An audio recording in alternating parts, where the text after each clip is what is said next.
नमस्कार।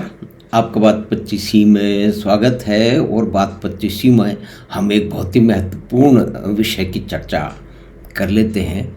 उसके आज क्या इम्प्लीकेशन है, यानी कि समाजवाद के कारण क्या हमारे देश की विशेष जो दो बड़े राज्य हैं देश के, उत्तर प्रदेश और बिहार, उसमें क्या उन्नति हुई, क्या उसमें इकोनॉमी बढ़ी, क्या लोगों का रोजगार मिला, क्या उद्योग धंधे कायम हुए। तो ये सबसे बड़े जो दो राज्य हैं उत्तर प्रदेश और बिहार, उसकी बात कर लेते हैं। और उसकी बात में ये जो मुख्य डिस्कशन तीन तरह के हैं कि एक तो आंकड़े का डिस्कशन है कि उन 2012-13 से आज तक की क्या स्थिति है यूपी की, यानी कि उत्तर प्रदेश और बिहार की पर कैपिटा जीडीपी, यानी कि जितना भी जो डोमेस्टिक प्रोडक्शन मतलब हो रहा है उत्तर प्रदेश और बिहार में, उसको वहाँ की जनसंख्या से उसको विभाजित कर दिया जाए तो पर कैपिटा जो है ग्रॉस डोमेस्टिक प्रोडक्ट कितना है, इसकी एक संख्या की बात है। उसके बाद में एक इतिहास की छोटी सी बात है और उसके बाद में फिर एक एक्सपेरिमेंट की बात है कि किस तरह से ये साबित हुआ एक कक्षा में कि समाजवाद अगर सही रूप में उसकी दृष्टि में जैसा सोचा जाता है, बताया जाता है, थोड़ा सा रूपक उसमें हो सकता है, लेकिन अगर उसकी गहराई में जाएंगे तो उस रूपक में भी उन्हीं सभी सिद्धांतों, सभी नियमों, सभी आकांक्षाओं की पालना हुई। लेकिन उसके उपरांत एक कक्षा में क्या हुआ, तो ये एक तीसरा पार्ट है। तो उससे हमें समाजवाद जो है बड़ा वेरी प्रिय सब्जेक्ट है, बहुत ही प्रिय विषय है। जितने भी देश के ज्ञानी महाज्ञानी लोग हैं और कि यानी कि जो मीडिया के लोग हैं, जो अखबारों के बड़े बड़े संपादक हैं, जो चैनलों में बैठे हुए हैं, उनको भी आज तक समाजवाद का मोह पाश जो है उनको जकड़े हुए है। तो क्या वो जो मोह पाश है उसने जो भी कुछ किया है पिछले 50 साल में, या कि आप समझ लीजिए कि नहीं 10-12 साल में, और फिर उसके इतिहास में जाएंगे तो आज जो सचमुच में जो सोशलिस्ट कंट्री थे, जो क्रांति के बाद स्थापित हुए, उनकी क्या हालत है देखिए।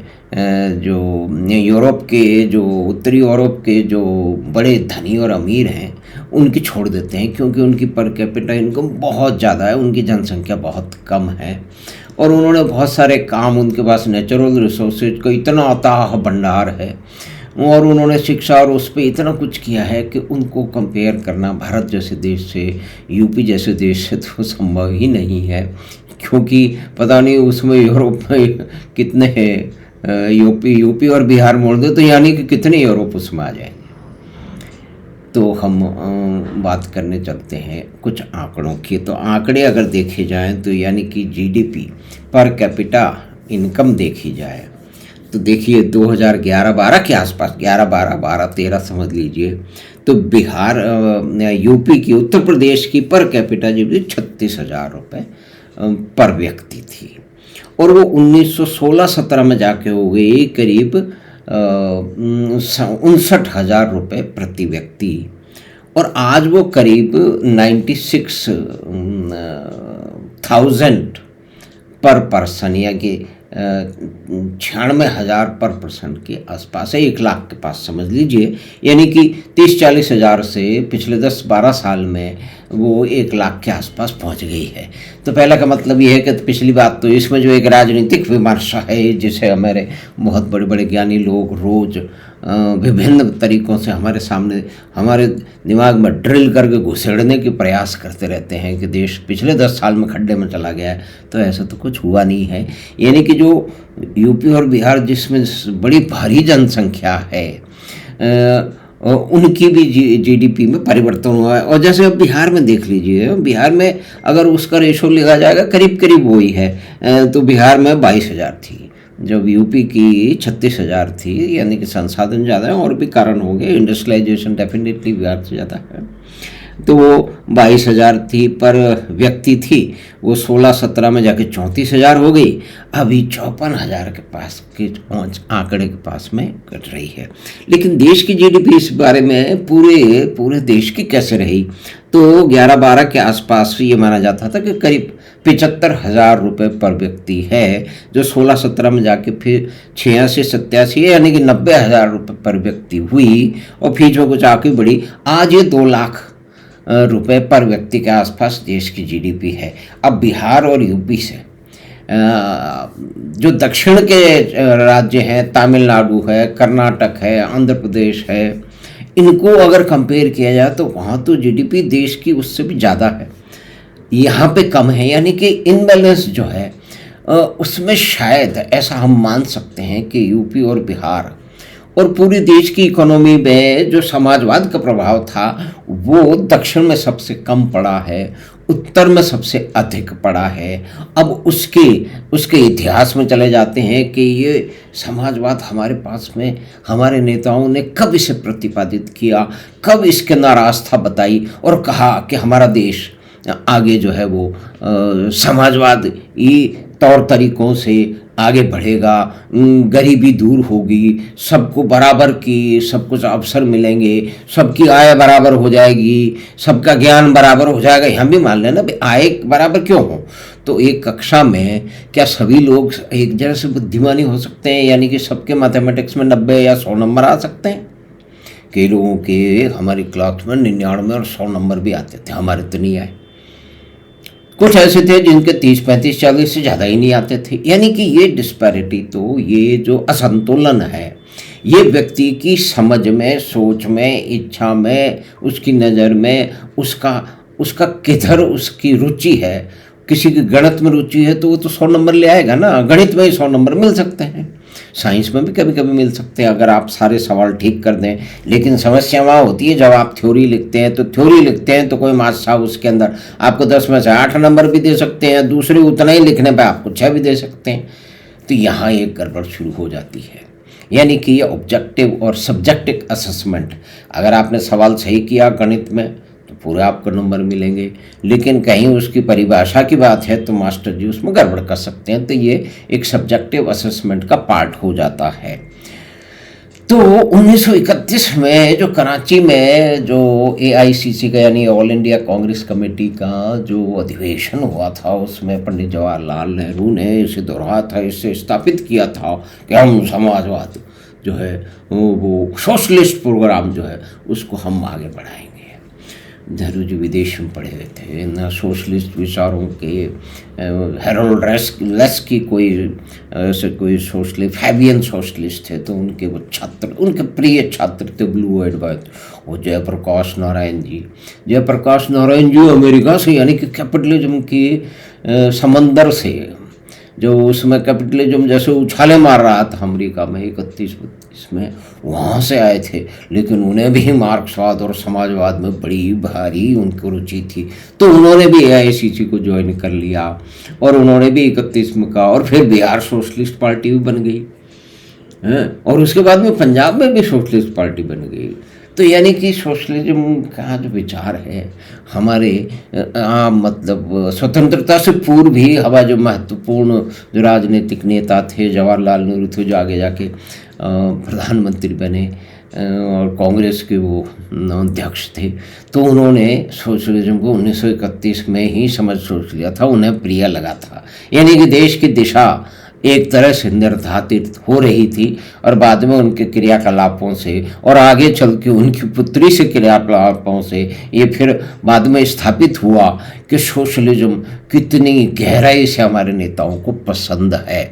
लेकिन क्या सोशलिज्म सचमुच वो करता है जिसे इसकी करने की इसकी आकांक्षा और मंशा मानी जाती है? हमारे देश के नेता, हमारे देश के पत्रकार, बुद्धिजीवी, कवि, पेंटर, लेखक आदि इत्यादि ये समाजवाद के गहरे समुद्र में डूबे हुए हैं और हर जगह कहते हैं कि समाजवाद आज नहीं है तो कल आएगा, पहले नहीं आया तो अब आएगा, हमारे पुरखे नहीं लाए तो हम ले आएंगे, हम नहीं ला पाए तो हमारी आगे की जनरेशन लाएगी। तो इस तरह का एक उसके में आसक्ति बड़ी भारी है। लेकिन अब एक कक्षा में चले जाते हैं। ये एक्सपेरिमेंट यूपी में, इंग्लैंड में कहीं हुआ है और आज भी हो सकता है। कोई मास्टर जी इसको करके देख सकते हैं। तो उसमें ऐसा हुआ कि सोशलिज्म की बात चली एक कक्षा में। उस कक्षा में समझ लीजिए कि 60 छात्र थे, 58 छात्र, 58 नहीं 60 छात्र थे, सुविधा के लिए मान लेते हैं। और उसमें से 2-3% थे, उनके 90% से ऊपर नंबर आते थे। बाकी के जो है वो 70-80 आते थे, 10-20 के। और अंत का जो तबका था 30-25% का, वो 40% के आसपास नंबर ले आता था। तो सोशलिज्म पर बड़े डिस्कशन हुए। तो मास्टर जी ने कहा कि देखिए एक एक्सपेरिमेंट हम करेंगे, उस एक्सपेरिमेंट में आपका जो रिएक्शन होगा उसको देखा जाएगा और उसके बाद में हम यहाँ पहुँचेंगे कि उसका इफ़ेक्ट आप पे क्या पड़ा। यानी कि जो आप पे इफेक्ट पड़ेगा, जो आपके ऊपर उसकी प्रतिक्रिया होगी, वही तो समाज के दूसरे लोगों के होगी। अगर किसी देश में, किसी समाज में, किसी शहर में सोशलिज्म ही आ जाए, जैसे कि हम कक्षा में आज से सोशलिज्म के सारे नियम जो है उनको हम प्रतिपादित तो हम कर ही चुके हैं, उसकी व्याख्या तो हम कर ही सकते हैं, हमसे लागू कर देते हैं। तो उन्होंने जब भी अगली प्रसाद हुआ तो सबके सब जो हुए, तो उसके बाद के अंदर सबको ABCD ग्रेड मिला करता था। नंबर के चक्कर में नहीं जाते हैं। तो A ग्रेड जो है वो कुछ प्रतिशत को आता था, B ग्रेड कुछ 15-20% को आता था, C ग्रेड कुछ 25-30% को आता था और बाकी 25-30% को D ग्रेड आता था। इस प्रकार कक्षा में जो है वो नंबर मिला करते थे और कक्षा की स्थिति थी। तो अब उन्होंने अगली बार कहा कि अब हम समाजवाद के नियमों का पालन करते हुए अगले नंबर देंगे। तो सबके सबको उन्होंने 50% नंबर दे दिए। तो अब जो 90% वाले लोग थे वो तो हतोत्साहित हो गए, वो बड़े नाराज हुए कि मैंने इतनी नंबर किए, मैंने तो सारे सवाल ठीक किए थे, मुझे आपने 50% नंबर क्यों दिए? मेरे तो 95 आने चाहिए थे। एक लड़का अड़ गया कि मेरे पास तो 99 से कम ही नहीं आ सकते, तो आपने 50 कैसे दिए? लेकिन उन्होंने कहा देखिए, हमने कहा था आपको कि हम एक परीक्षण कर रहे हैं, हम समाजवाद के नियमों का इस कक्षा के अंदर अनुसरण कर रहे हैं। अब आपकी भावनाओं को हम समझ रहे हैं, तो आगे देखते हैं। तो इसी प्रकार क्लास चलती रही। कुछ हफ्ते बाद में फिर दूसरा जो है वो दूसरी परीक्षा हुई। अब उसके अंदर ये हुआ कि अब पहले तो ये हो गया कि पढ़ने वाले हतोत्साहित हो गए, तो उन्होंने पढ़ना कम कर दिया। दूसरी बात यह है कि जो कम पढ़ने वाले थे उनको भी बड़े आराम से जो है वो क्या कहते हैं 50% नंबर मिल गए, यानी कि उनका समझ लीजिए कि B ग्रेड आ गया। तो अब उन्होंने भी और कम कर दिया। तो अगली बार जो है ना फिर परीक्षा हुई तो उसमें सबका एवरेज में D आया और फिर 1-2 हफ्ते बाद दोबारा परीक्षा की गई तो अब तो उसके बाद में F आ गया। तब मास्टर जी ने बताया कि देखिए विद्यार्थियों, ये समाजवाद सचमुच में करता है। जैसा कि आपकी क्लास में हुआ कि जो 90% से ऊपर नंबर लाता था, हम मेहनती लड़का था, उसको भी वो भी F पे पहुंच गया, यानी कि नीचे पायदान पे 30% के आसपास पहुंच गया। और आप जो 50%, 60% लाते थे वो भी 30% पहुंच गए। यानी कि आपका रुचि समाप्त हो गई, आपके कार्य में, आपकी पढ़ाई में रुचि समाप्त हो गई। तो इस प्रकार अगर इनकम भी सबकी बराबर हो जाए तो जो मेहनत करने वाला है वो तो मेहनत नहीं करेगा, वो कहेगा कि मैं तो मेहनत कर रहा हूँ और मुझे इसका तो लाभ मिल नहीं रहा है, यानी रिवार्ड मुझे मिल नहीं रहा है, बल्कि मुझे पनिशमेंट मिल रहा है। और दूसरा आदमी जो काम नहीं कर रहा है उसको रिवार्ड मिल रहा है कुछ नहीं काम करने का। तो इस तरह से ह्रास होगा, इस तरह से जो क्रिएटिविटी है, उसके उत्पादन क्षमता है, उसका ह्रास होगा। और इसी तरह से सब इकोनॉमिक साइकिल उस सोसाइटी का नीचे चला जाएगा, जैसा कि इस कक्षा में समाजवाद का परीक्षण करके हमने पाया है। तो इससे बहुत सारी चीज़ें हमारे सामने आ जाती हैं। ये सरलीकरण है, बिल्कुल सरलीकरण है।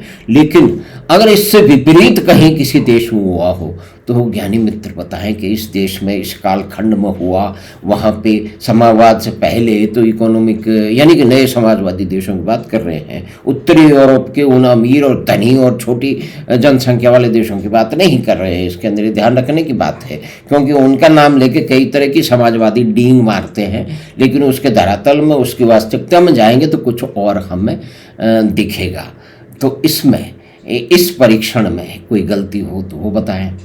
अगर किसी देश में समाजवाद के पूर्णकालीन नियमों की जो है वो पालना करने के बाद में वहाँ पे समृद्धि बढ़ी हो, वहाँ रोजगार बढ़े हो, वहाँ की जीडीपी में बढ़ोतरी हुई हो, लेकिन बहुत सारे वैज्ञानिक कहते हैं कि जीडीपी से क्या होता है, यानी कि एक गांव की अगर फसल कुल मिला के 100 घर हैं, उनकी अगर 1 करोड़ होती है और दूसरे गांव की 50 लाख होती है, तो क्या दोनों गांवों की संपन्नता में कोई फर्क नहीं आएगा?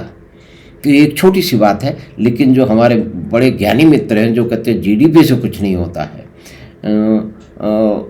वो तो खैर समझेंगे भी नहीं, क्योंकि वो एक आइडियोलॉजिकल फिक्सेशन है, यानी कि एक विचारधारा आपके सर पे भूत की तरह से सवार है, आप उसका आकलन नहीं करना चाहते। नई परिस्थिति, नई आंकड़ों, नए सत्यों, नए तथ्यों और नई गणनाओं के साथ में एक दिल खोल के उसको विचार नहीं कर सकते, उसका आकलन अगर करेंगे तो कुछ इसी प्रकार के नियम मिलेंगे। यानी कि यूपी और बिहार समाजवादियों के अधीन रहा, समाजवादियों का वहाँ शासन रहा, और किसी तरह से इस तरह से मंथर गति में आज भी है। बहुत बड़ी जनसंख्या है, तो एक ये इम्बैलेंस जो है उसका एक कारण नॉर्थ में ज़्यादा है, साउथ में कम है। तो ये जो डिफेक्ट है वो अब शायद पहले से ठीक हो रहा है, धीरे धीरे करके हम बराबरी के कहीं ना कहीं स्थिति में पहुंचेंगे। तो हमें आशा है कि छोटी सी बातचीत जो कि सोशलिज्म पे थी, इसमें हमने गणनाओं की बात की कि पर कैपिटा इनकम यूपी और बिहार की कितनी है, देश की कितनी है, और उसके बाद के अंदर सोशलिज्म हमारे नेताओं को कब से, यानी कि 1931 के कराची जो अधिवेशन था, तब जवाहरलाल नेहरू जी ने इसको प्रतिपादित किया था। इसको कहा था कि हमारा देश समाजवादी नीतियों में जाएगा, और आगे जा कर के उनकी पुत्री श्रीमती इंदिरा गांधी ने तो हमारे संविधान के अंदर जो है वो संशोधन करके समाजवाद उसमें डाल दिया था। और फिर बाद में जयप्रकाश जी नारायण भी उसी समय में मानते थे, और जयप्रकाश जी के मुख्य 2 चेलों श्री मुलायम सिंह यादव, श्री लालू प्रसाद जी ने बड़े लंबे समय तक बिहार और यूपी पर राज किया है। तो उसकी परिस्थिति ये है। हमें आशा है कि छोटी सी बातचीत आपको पसंद आई होगी, तो आप बात 25 को सब्सक्राइब करें और लिंक अपने मित्रों और परिवार के साथ साझा करें। हम आपसे फिर इसी तरह की कोई बातचीत के अंदर मिलेंगे। धन्यवाद, नमस्कार।